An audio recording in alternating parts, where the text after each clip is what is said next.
Famous for its abundance of picturesque waterfalls, Silver Falls State Park is the largest state park in Oregon at 9,200 acres, 3,723 hectares, and one of the most popular.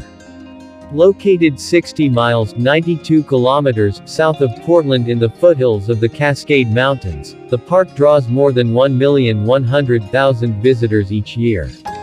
The area was settled originally by the Calapuyan Indians, who were removed through various treaties and resettled on the Grand Ronde Reservation. The Calapuyans most likely used the area for hunting, as well as for spirit quests.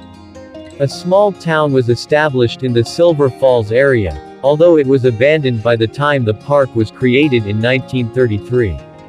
Logging formed the backbone of the economy of the area in the 19th century.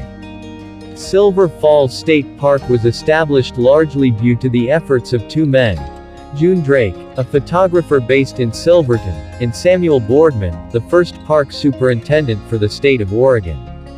Drake approached the Salem Chamber of Commerce in 1931 and proposed that it purchase the land around the falls, using its connections with local landowners to acquire favorable options.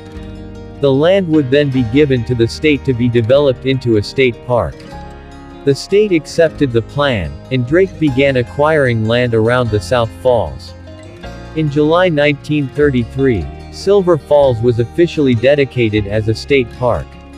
Samuel Boardman was responsible for developing Silver Falls, and many notable features of the park, including the myrtlewood furniture of the main lodge, were created by Boardman.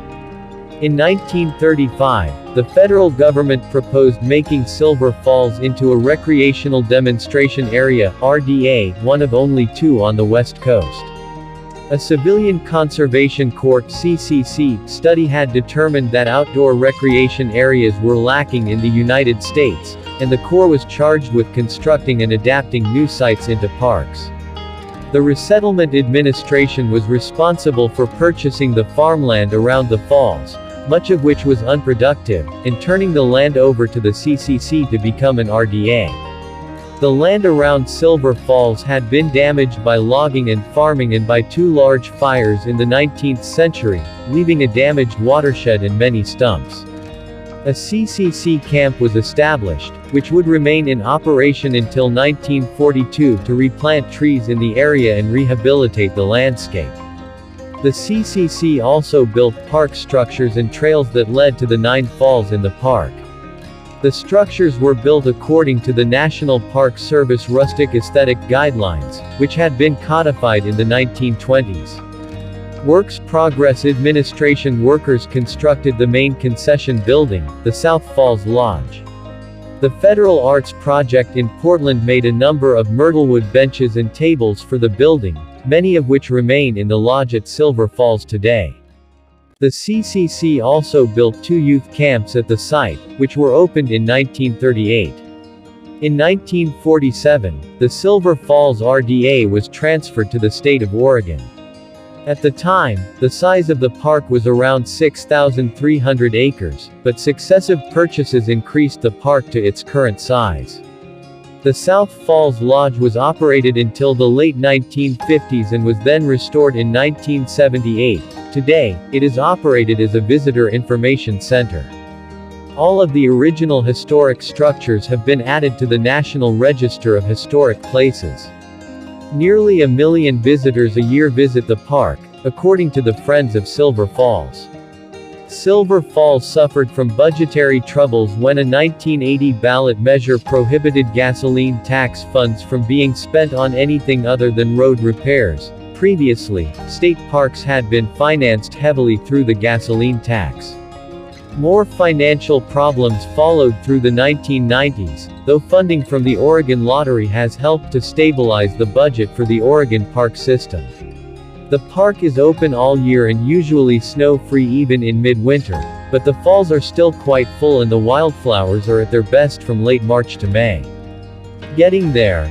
From Interstate 5 exit 253 in Salem, drive 10 miles east on North Santiam Highway 22, turn left at a sign for Silver Falls Park, and follow Highway 214 for 16 miles to the park entrance sign at South Falls.